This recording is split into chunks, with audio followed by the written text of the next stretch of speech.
Bonjour à tous, chers amis, chers auditeurs. J'aimerais partager avec vous sur un sujet qui me semble très important. J'espère qu'il le sera également pour vous aussi.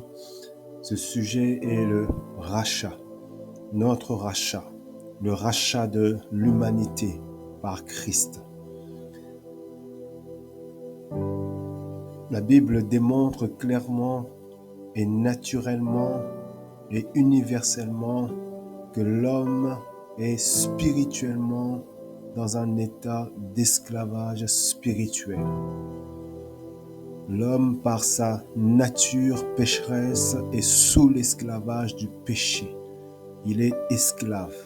Et comme il est esclave, il a besoin d'être affranchi, d'être libéré. C'est le sujet que nous allons essayer de partager ce soir. Nous allons nous baser sur ce texte que je vous invite à lire avec moi dans le livre de l'Apocalypse au chapitre 14, premier jusqu'au 5e verset. Je regardais et voici, l'agneau se tenait sur la montagne de Sion et avec lui 144 000 personnes qui avaient son nom et le nom de son Père écrit sur leur front. Et j'entendis du ciel une voix comme un bruit de grosses eaux, comme le bruit d'un grand tonnerre. Et la voix que j'entendis était comme celle de joueurs de harpe jouant leur harpe. Ils chantaient un cantique nouveau devant le trône et devant les 4 êtres vivants et les vieillards. Et personne ne pouvait apprendre le cantique si ce n'est le 144 000 qui avaient été rachetés de la terre. Ce sont ceux qui ne sont pas souillés par les femmes, car ils sont vierges. Ils suivent l'agneau partout où il va. Ils ont été rachetés d'entre les hommes comme des prémices pour Dieu et pour l'agneau. Et dans leur bouche, il ne s'est point trouvé de mensonge, car ils sont irrépréhensibles. Amen. Seigneur notre Dieu, encore une fois, nous nous retrouvons, Seigneur, pour partager ce soir cette parole, cette étude sur le livre de l'Apocalypse au 14e chapitre. Seigneur, nous demandons ta lumière. Seigneur, nous demandons de nous ouvrir l'intelligence, l'esprit, afin de comprendre la vérité céleste, afin que nos cœurs soient affranchis dans le nom de Jésus-Christ. Nous te disons Amen. Amen. Ce soir, nous voulons partager ce sujet du rachat. Et le passage que nous venons de lire nous parle de personnes qui ont été rachetées de la terre, encore rachetées d'entre les hommes. Et dans le mot racheter, nous trouvons le mot rachat. Et parce qu'elles ont été rachetées, elles avaient maintenant le droit d'être avec le Seigneur Jésus-Christ, le droit d'être sur sa montagne de Sion. Et nous savons que la montagne de Sion veut tout simplement dire la demeure de Dieu. C'est l'image de la présence de Dieu, de la sainte montagne de Dieu, de son temple. Et parce que ces personnes ont été rachetées, elles avaient sur elles le sceau de Dieu. Elles avaient une marque sur elles. Le sceau est la marque d'appartenance à Dieu. Et quel est ce sceau? C'est tout simplement l'Esprit de Dieu. Parce que la Bible nous dit que celui qui n'a pas l'Esprit de Christ n'appartient pas au peuple de Dieu. La question que nous voulons traiter ce soir, pourquoi ces personnes que la Bible appelle les rachetés, pourquoi les appelle-t-on les rachetés? Et par qui et de qui elles ont été rachetées? J'aimerais premièrement donner un exemple dans notre introduction pour nous aider à comprendre la dimension spirituelle du rachat. Imaginez-vous que vous possédiez une voiture. Cette voiture ne vous appartient. Vous êtes son propriétaire, mais un jour, vous décidez de vous en séparer. Vous la vendez à X personnes. Ce véhicule ne vous appartient plus maintenant. Vous n'en êtes plus le propriétaire. Mais quelque temps plus tard, vous désirez retrouver ce véhicule que vous avez vendu. Alors vous décidez d'aller voir son nouveau propriétaire pour le racheter. Vous n'allez pas l'acheter, mais vous allez le racheter. C'est-à-dire, vous allez vous réapproprier à nouveau ce véhicule. Cet exemple est un exemple sur le plan naturel, mais elle permet que nous puissions comprendre l'aspect spirituel. Cet exemple est nécessaire pour nous aider dans notre compréhension. Il nous aidera à comprendre la suite de notre développement. Parce que dans le livre de la Genèse, il nous est parlé de la création de l'homme. L'homme qui a été créé parfaitement dans sa nature, sans péché, sans défaut. Son caractère était parfait également. Parce qu'en l'homme, il y avait la nature divine, la nature de Dieu était dans l'homme. L'homme avait sur lui la marque de Dieu, le sceau de Dieu, qui est le Saint-Esprit. Et Dieu, nous savons, avait donné à l'homme cette parole, en lui disant, tu ne mangeras pas le fruit de cet arbre, car le jour où tu en mangeras, tu mourras. Mais l'homme avait décidé de ne pas écouter la voix de son Seigneur, mais il a choisi d'écouter la voix du serpent. Et nous savons que le serpent est tout simplement l'image de Satan. Derrière le serpent, il y avait l'esprit de Satan. Parce que l'homme avait choisi d'obéir à sa propre voix et à la voix de Satan, l'homme s'était livré, l'homme s'était vendu spirituellement à Satan et il était devenu esclave du péché. L'épître de Romains nous dit ceci au chapitre 6, au verset 16. Il nous est dit, vous le savez bien, si vous vous mettez au service de quelqu'un pour lui obéir, vous devenez les esclaves du maître auquel vous obéissez. Je répète, si vous vous mettez au service de quelqu'un pour lui obéir, vous devenez les esclaves du maître auquel vous obéissez. Il s'agit soit du péché qui conduit à la mort, soit de l'obéissance qui conduit à la vie.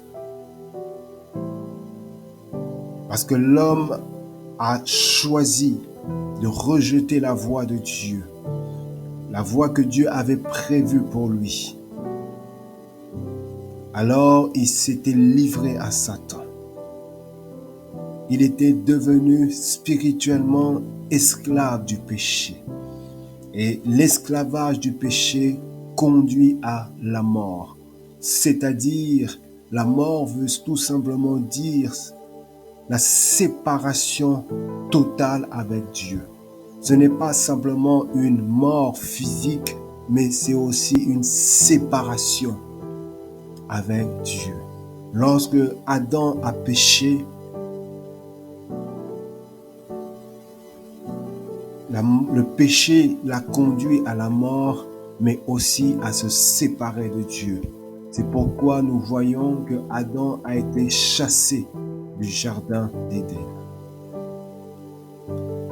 Et toujours dans l'épître aux Romains au chapitre 3, au verset 9 à 11, il nous est dit ceci.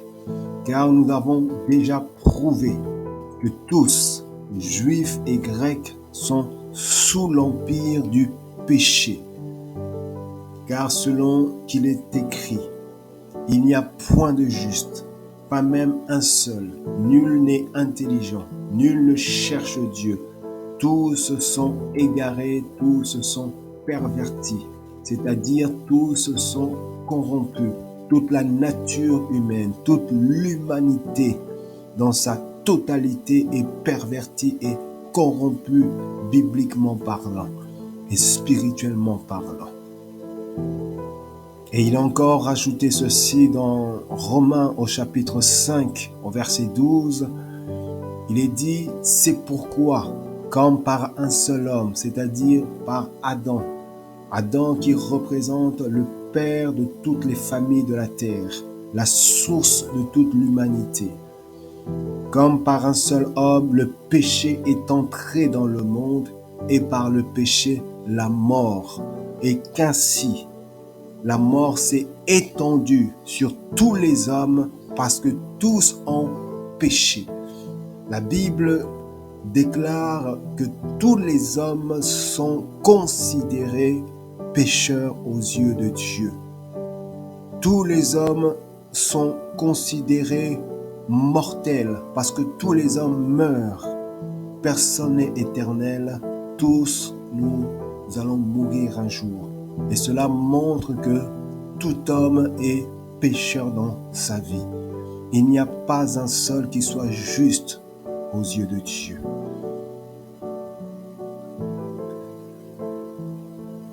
Et cela montre que l'homme est spirituellement dans un état d'esclavage. Son cœur est dans l'esclavage du péché.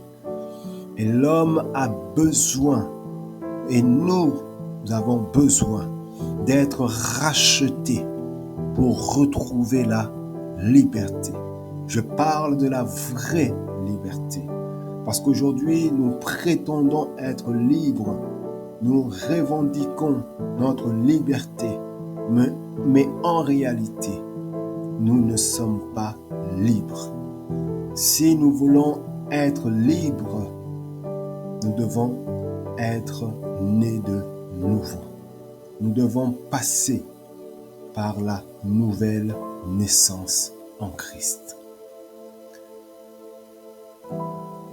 Nous trouvons dans l'Ancienne Alliance cette parole que Dieu donne aux fils d'Israël dans le désert.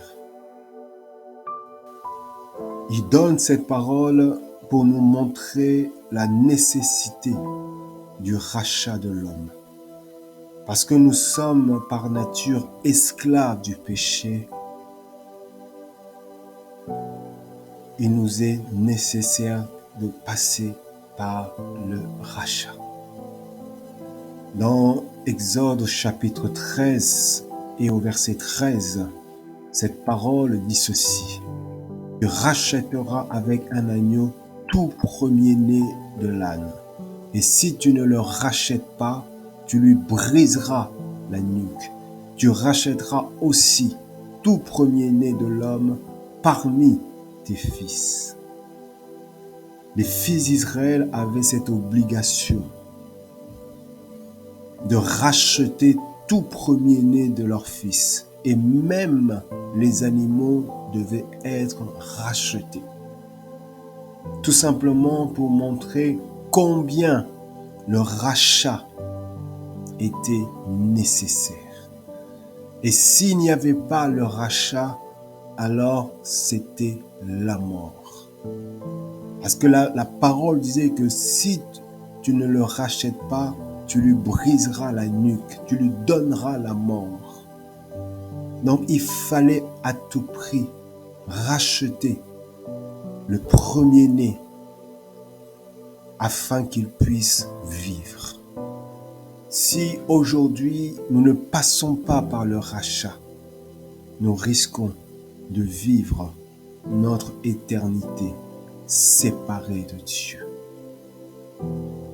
Non seulement si aujourd'hui nous ne passons pas par le rachat, nous sommes séparés de Dieu.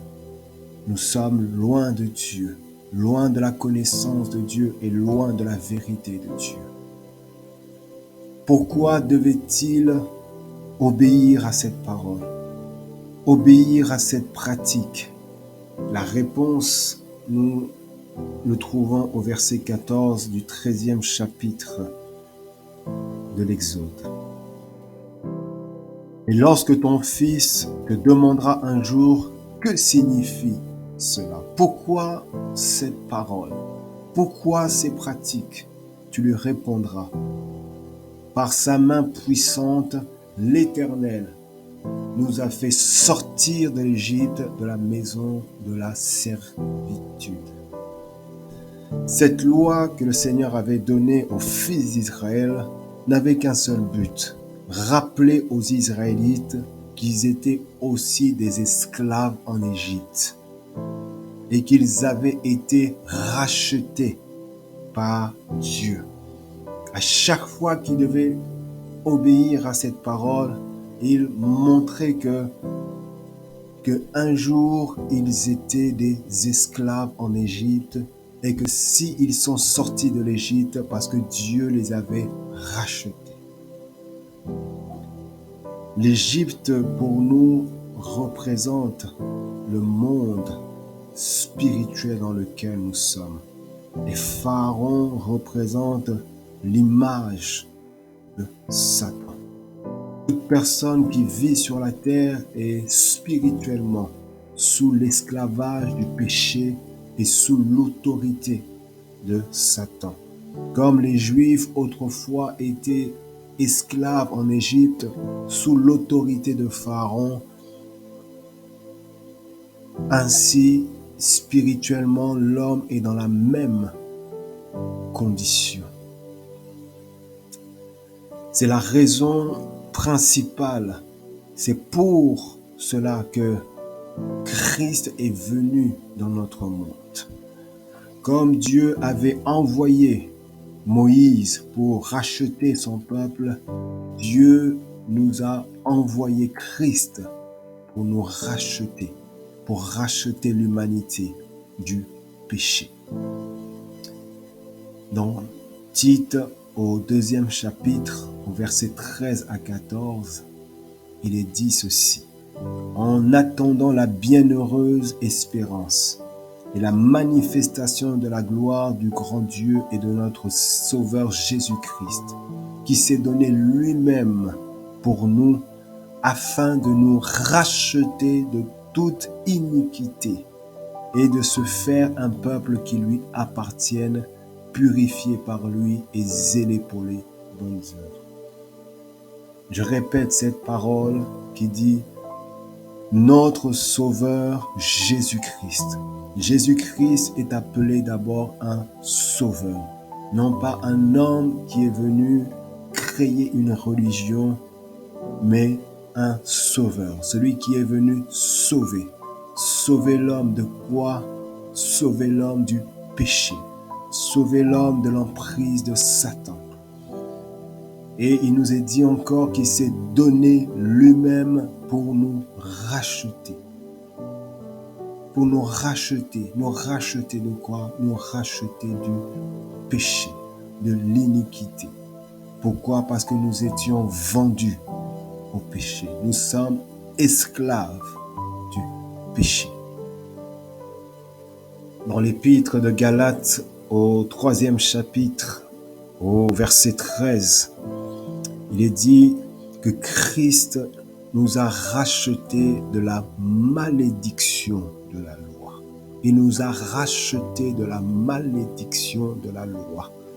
La Bible déclare que l'humanité est sous la malédiction de la loi divine. Parce qu'il est dit que maudit soit celui qui n'obéit pas à la loi de Dieu. Et l'homme ne peut pas se justifier devant Dieu par ses bonnes œuvres. L'homme n'est pas juste devant Dieu parce que l'homme désobéit les commandements de Dieu chaque jour. Parce qu'il désobéit les commandements de Dieu chaque jour, il est sous la colère de Dieu. Il est sous la malédiction de Dieu. Celui qui ne respecte pas la loi sur le plan humain doit être arrêté et puni par la loi. Et l'homme est sous cette arrestation spirituelle et mérite la mort spirituellement parlant, parce qu'il n'obéit pas à la loi divine de Dieu. Et c'est pour cette raison que Christ est venu. Christ est venu afin de nous racheter de cette malédiction. Comment est-ce qu'il nous a rachetés? La Bible nous dit, étant devenu malédiction pour nous, car il est écrit, maudit quiconque est pendu au bois. Christ a pris notre malédiction à la croix. C'est-à-dire que l'homme qui est arrêté et qui doit être jugé et condamné à mort, cet homme-là, Jésus est venu prendre sa place. Au lieu que cet homme puisse subir la sentence de la mort, Jésus a pris sa place, a dit, je vais mourir à sa place. Voilà ce que le Seigneur Jésus a fait à la croix pour nous. Il est mort à la croix à notre place afin que nous ne soyons plus esclaves du péché.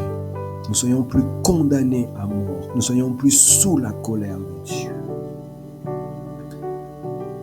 Dans le premier épître de Corinthiens au chapitre 6 et au verset 20, il est dit, car vous avez été rachetés à un grand prix. Nous avons été rachetés à un grand prix.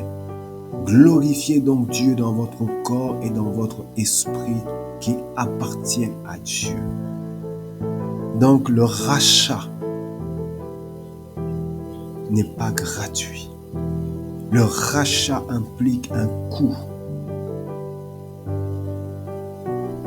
Celui qui va dans le magasin pour acheter quelque chose, il paye cette chose-là. Il ne le prend pas gratuit. Et Christ ne nous a pas rachetés gratuitement. Il a donné sa vie. Il est mort pour nous. Il a payé afin que nous ne puissions pas mourir, afin que nous ne puissions pas subir la colère de Dieu.